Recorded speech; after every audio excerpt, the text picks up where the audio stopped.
Église Christ vit en moi présente la pensée du jour.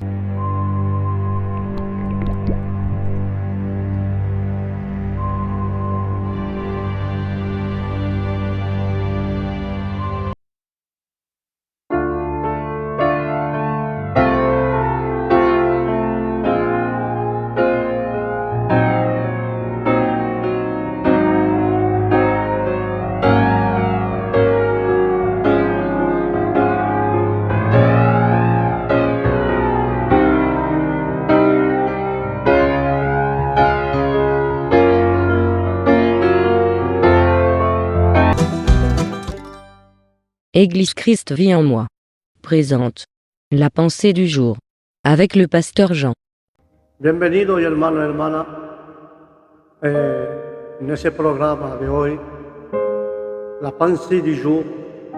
Je vous souhaite la bienvenue. Et aujourd'hui, dans la pensée du jour, Dieu a mis dans mon cœur quelque chose, un grand sujet de la Bible, quelque chose dans mon cœur qui va nous faire du bien à vous et à moi. Avec le respect que je vous dois, nous courbons nos têtes, nous fermons nos yeux et nous demandons à cet esprit qui nous éclaire à travers sa parole, à travers sa pensée, et que Dieu nous aide à comprendre ce qu'il a à nous dire aujourd'hui au nom de Jésus de Nazareth. Seigneur, nous t'invoquons ce matin, Seigneur, pour que tu ne puisses nous parler à travers cette pensée biblique, Jésus, car toi seul, Adonai, peut nous rendre et nous faire comprendre ce que tu veux de nous. Mais Seigneur, bénis-nous dans cette journée. Seigneur, je te demande au nom de Jésus de Nazareth de nous bénir abondamment, de nous bénir, Seigneur, en abondance. Parle-nous à travers de cette pensée biblique. Parle-nous, Seigneur Jésus. Au nom du Christ, nous voulons comprendre, nous voulons savoir, Jésus, tout ce que tu fais pour nos vies. Merci, Seigneur, car tu es un Dieu que tous les jours tu nous apprends et tu nous parles dans nos cœurs. Bénis les malades. Bénis, Seigneur, ceux qui sont dans le besoin. Seigneur, relève celui qui est tombé. Fortifie le faible. Seigneur, aide-nous à comprendre ce matin ta pensée. Au nom de Jésus de Nazareth. Amen et Amen. Aujourd'hui, avec la grâce de Dieu, nous allons parler de Dieu, tout simplement. Dieu, frères et sœurs, ne peut être connu que par révélation qu'il donne lui-même, et non par l'effort de l'homme. Cette révélation qui procède de Dieu est consignée dans la Bible, et elle est progressive. Elle correspond à la nature des relations établies avec les hommes. Amen. Et aujourd'hui, nous allons voir, parce qu'il y a plusieurs points sur Dieu. Il y en a 1, 2, 3, 4. 4, je ne dis pas de bêtises. 4. Pour l'instant, j'en vois que 4. 4. Oui, il y a 4 points. 1, 2, 3, 4 points que, au fur et à mesure, dans la pensée biblique, nous allons les regarder. Le premier point, c'est Dieu le Créateur, c'est celui-là qu'on va parler aujourd'hui. Le deuxième point, ça sera le Dieu juste et saint. Le troisième point, Dieu est lumière, Dieu est amour. Et le quatrième point, ça sera le Dieu de la relation. Mais dans cette pensée biblique, nous commençons par le premier point pour aujourd'hui. Dieu comme créateur. Alléluia. Car la création entière, frères et sœurs, la création est entièrement proclamée, la création entière proclame la puissance et la sagesse de celui qui a ordonné toutes choses. Car le livre des Psaumes 19, 1 dit « Les cieux racontent la gloire de Dieu et l'étendue annonce l'ouvrage de ses mains. » Alléluia. Ça, c'est le premier verset que Dieu, excusez-moi, que Dieu a mis dans mon cœur. C'est ce premier verset que Dieu a mis dans mon cœur ce matin. Et nous allons comprendre de ce verset 19.1, ce que Dieu met dans nos cœurs, Seigneur. Et nous voyons que dans ce verset, Dieu veut nous parler de quelque chose de grand, de très grand même. Mais dans ce verset, Dieu nous fait comprendre que c'est son œuvre entière. Et dans le 19.1, là, il parle de la grandeur de Dieu révélée par sa création et sa parole. Alléluia. Et là, nous comprenons que Dieu, la grandeur de Dieu, nous comprenons, frères et sœurs, que la grandeur de Dieu est relevée par sa parole. Dieu est grand et sa parole est grande, sa parole est puissante. Mais ce psaume ne s'arrête pas là. Il montre la grandeur de Jésus, de Dieu tout-puissant. Mais la parole ne s'arrête pas ici. La parole de Dieu, elle est magnifique. Elle est éternelle. Cette parole qui nous parle chaque jour dans nos cœurs, dans nos vies, elle nous connaît par cœur. Mais ce psaume va encore plus loin de cela. Le psaume dira ainsi, frères et sœurs, ce psaume. Il dira que les cieux racontent la gloire de Dieu et l'étendue manifeste l'œuvre. Alléluia. Manifeste l'œuvre de Dieu. Amen. Et quelle histoire il raconte. Songez d'abord à ce qu'ils disent de l'immensité de l'univers, Seigneur. Si nous pouvons nous déplacer à la vitesse de la lumière, c'est-à-dire à 300 000 km/h, frères et sœurs, à parcourir ainsi environ 9 500 milliards de kilomètres en une année, il nous faudrait 10 milliards d'années pour atteindre le point le plus éloigné actuellement visible au télescope. Mais ça serait encore loin des limites de l'univers. D'ailleurs, certains astronautes qui viennent à penser que l'espace est limité, notre planète n'est qu'un minuscule grain de poussière dans un univers illimité. Pensez encore, frères et sœurs, nous pensons encore que le nombre d'étoiles et d'autres corps célestes à l'œil nu, nous pouvons en percevoir environ 5000. Un petit télescope nous permet d'en compter 2 millions grâce au télescope du mont Palomar. Ce sont des milliards de galaxies que nous découvrons, sans compter les étoiles individuelles. Pensez aussi aux distances séparées le corps céleste de la Terre. Entre eux, quelqu'un a établi cette compensation. Si le parcours de 1000 km coûte 1 centime d'euro, un voyage sur la Lune redeviendrait à 4 euros un voyage vers le Soleil et 1500 euros. Mais pour se rendre sur l'étoile la plus proche, il faudrait débourser 420 millions d'euros. La lumière de l'étoile la plus lointaine vue au télescope met 10 milliards d'années pour atteindre la Terre, si bien que lorsque nous scrutons l'espace, c'est comme ça, et c'est comme si nous remontions le temps. Ainsi, quand nous regardons la galaxie Andromède, nous ne la voyons pas où elle se trouve actuellement, mais là où elle était il y a 2 millions d'années. Même les étoiles semblent être groupées au firmament. Les distances qui les séparent sont si grandes qu'on a pu les comparer à la phase flottant sur une mer vide, éloignée les uns les autres, près des millions de kilomètres. Si la création est si grande, que dire du Créateur? Nuit et jour, les cieux racontent l'immensité de son pouvoir et de sa sagesse. La parole dit, frères et sœurs, l'étendue proclame sans cesse les merveilles de ses mains. Alléluia. Nous devons proclamer au loin la louange de son Créateur. Là, nous voyons, frères et sœurs, que Dieu est le Créateur de tout.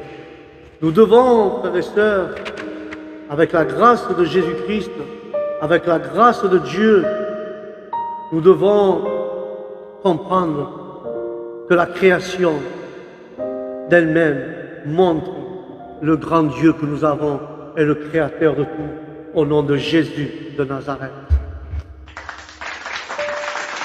Mais le livre d'Isaïe 40, 26 dira: levez vos yeux en haut, voyez qui a créé ces choses fascinantes, faisant sortir par nombre leur armée. Frères et sœurs, là nous comprenons, avec l'amour de Dieu, là nous pouvons comprendre que Dieu a créé toutes choses. Dieu a créé tout ce que nous voyons, car Dieu lui-même, frères et sœurs, a montré que par sa sagesse, le Seigneur a montré qu'il est le créateur de tout. La création parle de lui, mais encore plus loin nous allons, frères et sœurs. J'ai dit que la création parle de lui. Levons nos yeux, contemplons l'étendue du ciel. Mais la parole de Dieu dira ainsi, frères et sœurs. Car Dieu lui-même,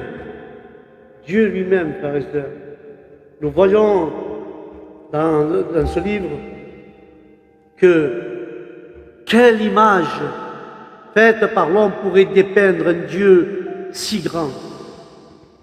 Le riche fabrique son idole en métal précieux, et le pauvre avec du bois. C'est absolument ridicule. Ne le savent-ils pas? Ne l'ont-ils pas appris? Ne leur ont pas parlé de la grandeur et la personne et de la puissance de l'Éternel? Quelle image pourrait visiblement représenter le grand pouvoir de celui qui a créé les étoiles quand il les appelle par leur nom, pour qu'elles brillent dans la nuit? Alléluia, et il n'en manque pas une. Quand Dieu appelle ses étoiles, quand Dieu appelle les siens, il n'en manque pas un. Quand Dieu t'appelle, ne manquons pas à l'appel de Dieu. Alléluia. Car la parole de Dieu dira ainsi, frères et sœurs, dans le livre de Romains 1, 20, il est écrit, frères et sœurs, que depuis la fondation du monde, celui qui ne se peut voir de lui, savoir sa puissance éternelle et sa divinité, se discerne dans le moyen de l'intelligence par les choses qui sont faites. Alléluia. Là, nous voyons ce que Dieu fait. Nous voyons, frères et sœurs, ce que la parole dit dans Romains 1, 20.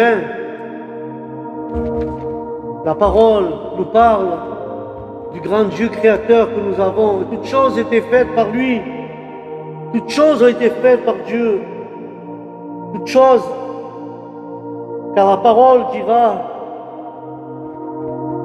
parole de Dieu dira ainsi, quel genre de Dieu la nature révèle-t-elle? Elle nous a fait découvrir un Dieu puissant et sage, un Dieu d'ordre et de beauté, un Dieu qui contrôle des forces immenses. Il s'agit d'une révélation générale, pas la révélation spéciale, c'est-à-dire la Bible, en parlant de la venue de Jésus. Nous découvrons l'amour de Dieu, son pardon et la promesse de la vie éternelle dans la grâce. Dieu nous a laissé, frères et sœurs, nous a laissé un grand nombre de sources où trouver la connaissance, dont nous avons besoin ce matin. Nous avons besoin de croire que lui a tout créé, et nous avons besoin, pour croire en lui, que la nature se manifeste, que Dieu manifeste sa nature divine et ses qualités personnelles à travers de la nature, bien que le témoignage de la création qui a été altéré par la chute de la désobéissance d'Adam et Ève, qui les a attirés à la malédiction divine sur l'ensemble de la création. Les ronces et les chardons ont été les premiers signes, et les catastrophes naturelles nous en rappellent régulièrement la réalité. Paul explique dans le livre de Romains que la nature elle-même aspire à être délivrée des conséquences du péché. Dieu, à travers la nature, veut nous montrer qu'il est le créateur de tout. Il veut nous montrer qu'il est le libérateur, que seul lui peut nous délivrer du péché au nom de Jésus de Nazareth. Mais la Bible continue à dire, frères et sœurs, la Bible continue à dire dans le livre de Romains, seulement Dieu peut faire toutes choses. Seulement Dieu peut agir envers nous. Seulement Dieu, frères et sœurs, a tout le pouvoir de nous faire comprendre sa parole. Mais ce livre de Romains va encore plus loin, frères et sœurs. Il va loin. Le livre de Romains explique encore une fois, Paul n'a pas point de honte, frères et sœurs, d'apporter la bonne nouvelle de Dieu aux personnes cultivées de Rome.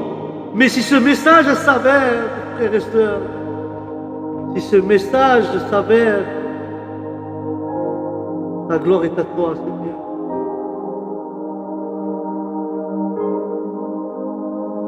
S'avère une pierre achoppement pour les Juifs, c'est une folie, et pour les Grecs, car il sait que c'est la puissance de Dieu pour le salut. En effet, cet évangile explique comment Dieu, frères et sœurs, comment Dieu, dans sa puissance, sauve quiconque croit son Fils. Cette puissance s'étend à la fois aux Juifs et aux Grecs. L'ordre des Juifs, premièrement, puis du Grec, devient une réalité historique, frères et sœurs. Pendant la période des actes, notre obligation envers le peuple de Dieu, les Juifs, demeure entièrement. Mais cependant, nous ne sommes pas obligés de nous évangéliser avant de nous rendre auprès des non-Juifs. Aujourd'hui, Dieu traite avec les Juifs et avec les non-Juifs sur les mêmes termes. Le message et le moment sont les mêmes pour tous, pour avoir le salut du Dieu puissant. Amen. Et nous comprenons, frères et sœurs, que ce témoignage de Romains 20, ce témoignage rend l'homme responsable vis-à-vis de son Créateur. Et il saisit par la foi et le rend apte de recevoir sa parole. Amen. Par la foi.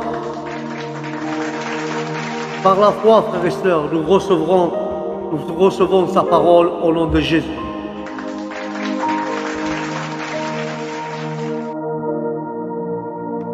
Et la Bible va encore plus loin. Dans le livre des Hébreux 11.3, par la foi, nous comprenons que le monde a été formé par la parole de Dieu. Alléluia.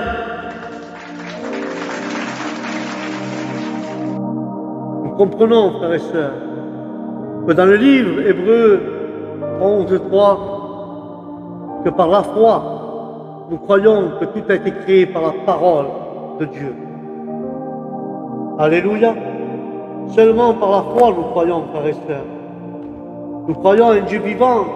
Nous croyons en un Dieu tout-puissant. Mais par la foi, nous comprenons. Par la foi, nous agissons. Mais là, nous voyons que par la foi, frères et sœurs, seulement par la foi, nous comprenons, frères et sœurs, Dieu lui-même a créé l'univers à partir de rien. Il a déclaré qu'il devait exister et il existait. Notre foi est dans le Dieu qui a créé tout l'univers par sa parole. Car sa parole, frères et sœurs, est puissante. Est-ce que nous l'écoutons quand il parle? Nous lui répondons? Comment pouvons-nous mieux préparer à répondre à ce qu'il dit Dieu? Comment nous préparer à répondre à ce que Dieu, quand Dieu nous pose une question? Comment nous préparer à répondre quand Dieu parle de sa création? Comment peux-tu lui parler? Comment peux-tu lui répondre quand Dieu te dit que par la foi, il a créé par sa parole les étoiles et tout ce qui entoure, l'univers, la terre, le ciel, le soleil? Comment tu peux répondre à cela au Seigneur? Comment? Mais la parole va encore plus loin, frères et sœurs. La foi nous fournit le seul récit de la création fondé sur des faits. Dieu seul était présent et il nous dit comment cela s'est produit. Nous croyons sa parole et ainsi nous savons ce qui s'est passé. La conception selon laquelle Dieu exista avant la matière et créa cette dernière par sa seule parole et au-delà du domaine de la raison et de la démonstration, on accepte seulement par un acte de foi ce que Dieu dit. Nous croyons par la foi. Tout ce que Dieu a fait, nous le croyons par la foi au nom de Jésus de Nazareth. Et c'est par la foi, frères et sœurs, que nous reconnaissons le monde affirme avoir, c'est croire.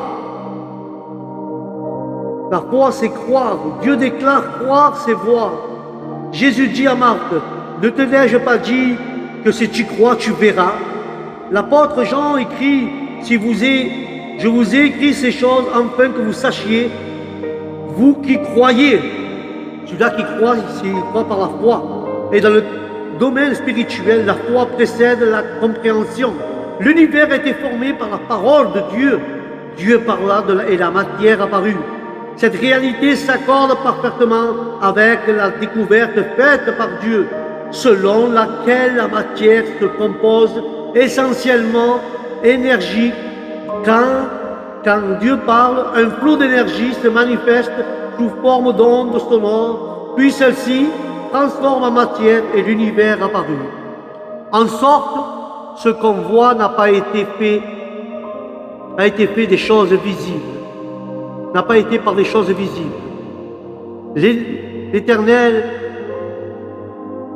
et l'énergie est invisiblement à l'œil nu. Il est de même pour les atomes, les molécules et les gaz.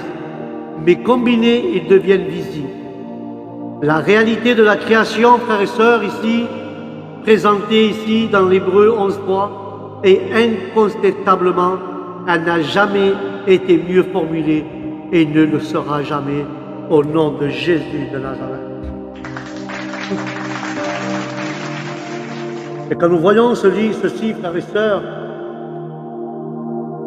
que Dieu a fait tout cela, et nous comprenons que dans le livre, dans l'évangile de Jean 1, et nous lisons de 1 à 3, il dit la parole de Dieu.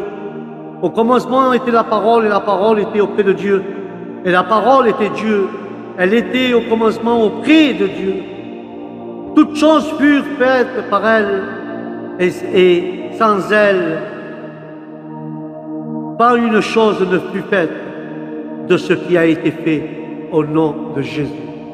Et là, frères et sœurs, nous comprenons que dans le livre de Jean,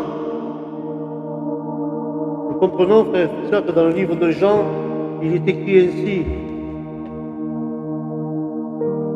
de 1 à 3, il est écrit ainsi dans la parole de Dieu, l'enseignement et les actes de Jésus sont étroitement liés, sont identiques.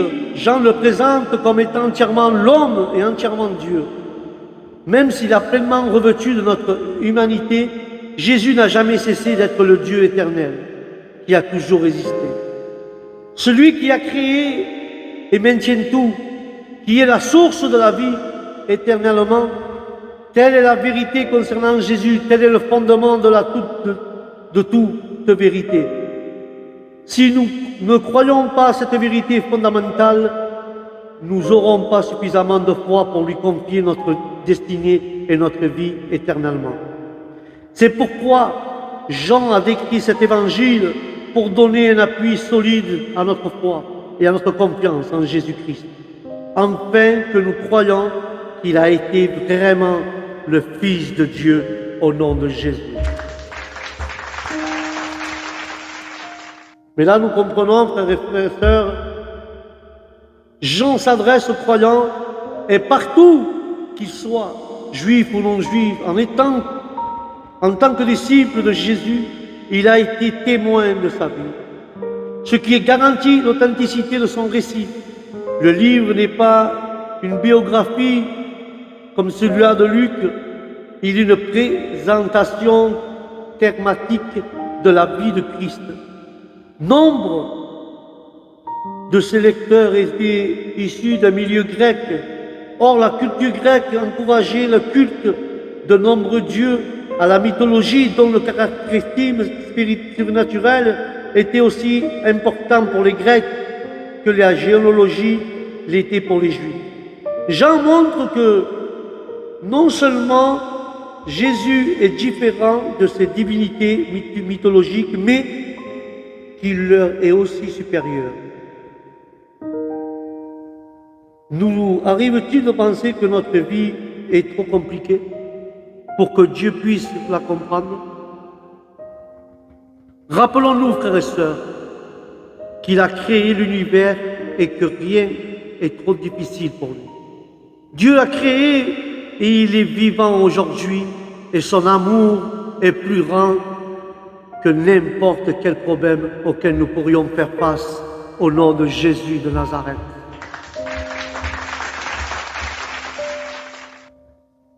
Dieu a fait surgir toute sa création du néant étant d'être créé.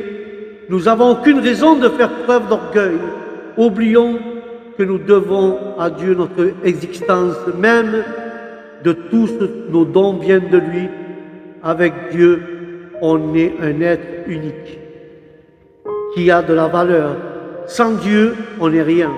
Tenter de vivre sans lui, c'est s'écarter de la raison pour laquelle nous avons été créés au nom de Jésus de Nazareth.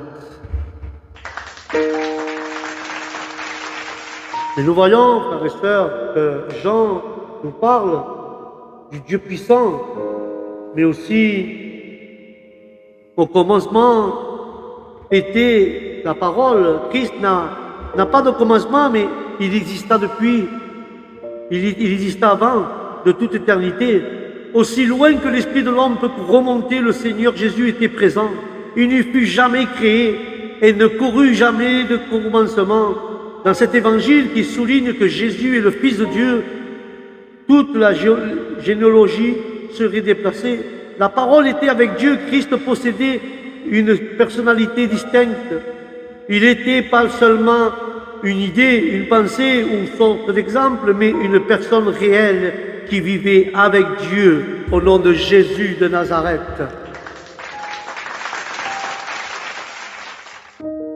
La parole était Dieu.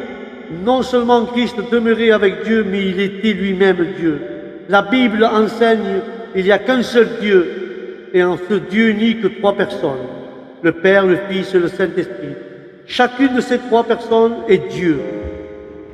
Deux des personnes de la Trinité sont mentionnées dans ce verset, Dieu le Père et Dieu le Fils. Voici la première affirmation parmi beaucoup d'autres dans cet évangile selon lesquels Jésus-Christ est Dieu. Il n'est pas suffisant de dire qu'il est un Dieu ou qu'il ressemble à un Dieu, non, il est divin. La Bible enseigne qu'il est Dieu au nom de Jésus. Le verset 2 pourrait apparaître comme la répétition de ce qui vient d'être dit, mais en réalité, il n'est rien. Il enseigne que la personnalité et la divinité du Christ furent sans commencement. Il ne devient pas une personne pour la première fois lors de sa venue, comme un bébé à Bethléem. Il ne devient pas non plus un Dieu après sa résurrection, non. Comme certains enseignent aujourd'hui, il est Dieu de toute éternité. Alléluia.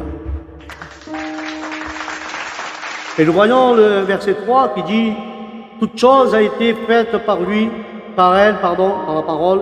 Christ n'a pas été un être créé. Bien au contraire, il est le créateur de toutes choses. Ceci inclut l'homme, les animaux, le corps céleste, les anges, toutes choses visibles et invisibles. De rien de ce qui a été fait De rien ce qui a été fait n'a été fait sans elle, sans la parole. Cette affirmation ne souffre aucune exception. Si une chose existe, Christ l'a créée. En tant que créateur, il est de toute évidence supérieur à toute sa création. En effet, les trois premières personnes de la Trinité furent impliquées dans les œuvres de la création. Dieu créa les cieux et la terre, Genèse 1. L'Esprit de Dieu se mouvait au-dessus des eaux.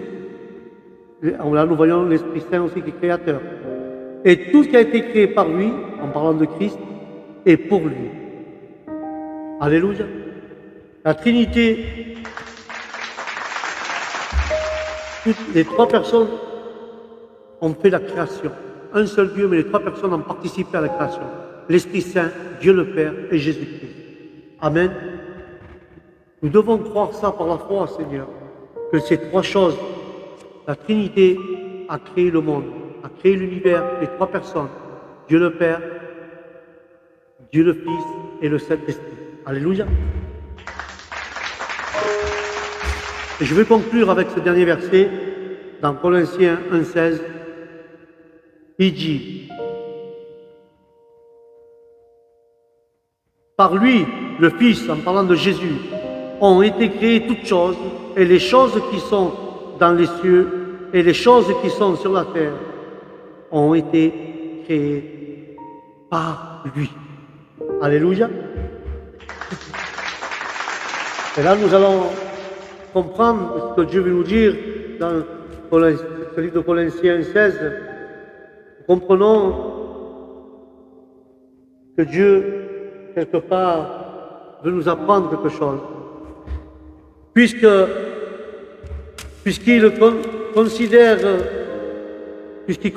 le monde physique comme mauvais, les prétendus enseignants ne peuvent admettre que Dieu en soit le Créateur. Il le soutient que si Christ est Dieu et qu'il ne peut gouverner que le monde spirituel, alors Paul répond que nous, les rois, les royaumes, les gouverneurs et autorités du monde spirituel, comme du monde physique, ont été créés par Christ. Et lui, sont soumis. Cela inclut non seulement le gouvernement, mais aussi le monde spirituel, qui semble tellement préoccupé par les hérétiques. Christ n'a pas d'égal, ni de rival. Il est le Seigneur et le Dieu de tous. Amen. Il est le Seigneur de tous. Alléluia. Mais la parole dira encore plus loin, et nous allons conclure avec cela, avec cet dernier verset, la pensée du jour, mais Dieu va faire comprendre que les faux docteurs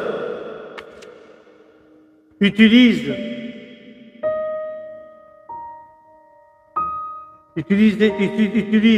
des choses de Dieu pour enseigner que le Seigneur Jésus-Christ était une créature, que Dieu le réprimande. Mais là, c'est une grande. L'erreur peut souvent se réfuter par le passage même des Écritures que les hérétiques emploient. C'est le cas ici dans le verset 16 de Colossiens, chapitre 1, spécifie de façon irréfutable que le Christ n'est pas une créature, mais le Créateur lui-même. Et dans ce verset, nous comprenons, frères et sœurs, que toutes choses de l'univers, des choses ont été créées non seulement par lui, mais en lui et pour lui. Chacune de ces proportions contient une pensée différente. Tout d'abord, nous apprenons qu'en lui ont été créées toutes choses. Ces mots soulignent que le pouvoir de créer était en lui. Il est l'architecte. Ensuite, nous lisons que tout a été créé par lui. Ces mots soulignent qu'il est la personne de la divinité, par qui l'acte créateur a été réalisé. De plus, tout a été créé par lui. Il est celui pour qui toutes les choses ont été créées, le but de la création. car toute chose a été créée par lui, par son pouvoir. Il est l'architecte divin au nom de Jésus de Nazareth.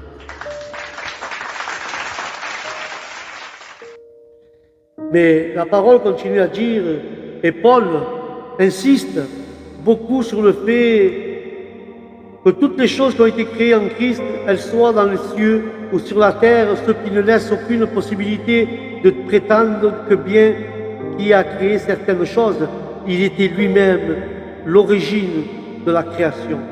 L'apôtre affirme ensuite que le Seigneur a créé toutes choses, visibles et invisibles. Il n'est pas nécessaire d'expliquer l'adjectif visible, mais il est probable qu'en employant l'invisible, l'apôtre Paul savait pertinemment qu'il éveillait pour éveiller notre curiosité. Il poursuit donc en expliquant ce que n'étant pas les choses invisibles, elles comprennent les trônes, la dignité, la domination et l'autorité au nom de Jésus. Nous sommes sûrs que ces termes désignent les êtres angéliques, les anges, bien qu'il nous soit impossible de distinguer les différents rangs de ces êtres intelligents. Les gothiques l'enseignaient qu'ils y avaient plusieurs rangs et classes d'êtres spirituels entre Dieu et la matière. Et que Christ appartenait à l'une de ces classes.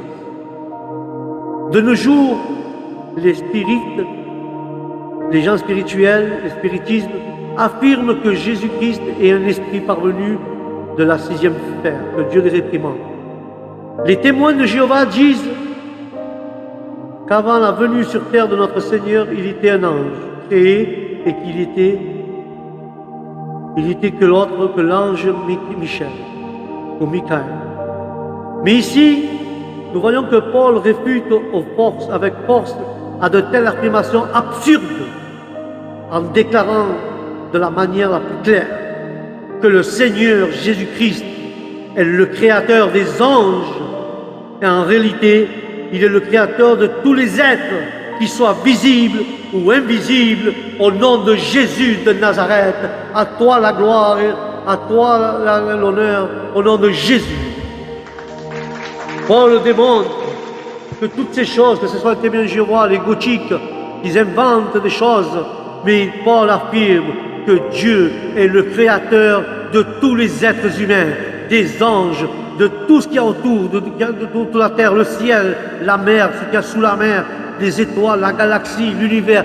Tout a été créé par le Dieu créateur. Jésus, le Saint-Esprit et Dieu le Père sont les dieux, sont un seul Dieu, et c'est le Dieu créateur que je suis en train de vous parler ce soir. C'est le Dieu vivant, le Dieu d'Israël, le Dieu qui t'a créé, qui m'a créé, le Dieu qui nous a sauvés, le Dieu qui nous relève, le Dieu qui nous guérit, le Dieu qui nous parle, le Dieu qui nous conduit, car sa parole a la puissance de nous conduire vers Dieu.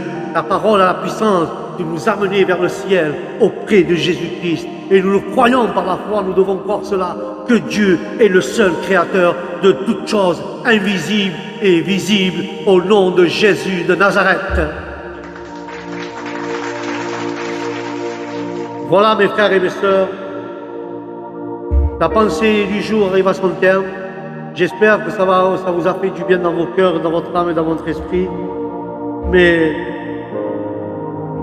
je suis heureux de pouvoir parler du Dieu créateur.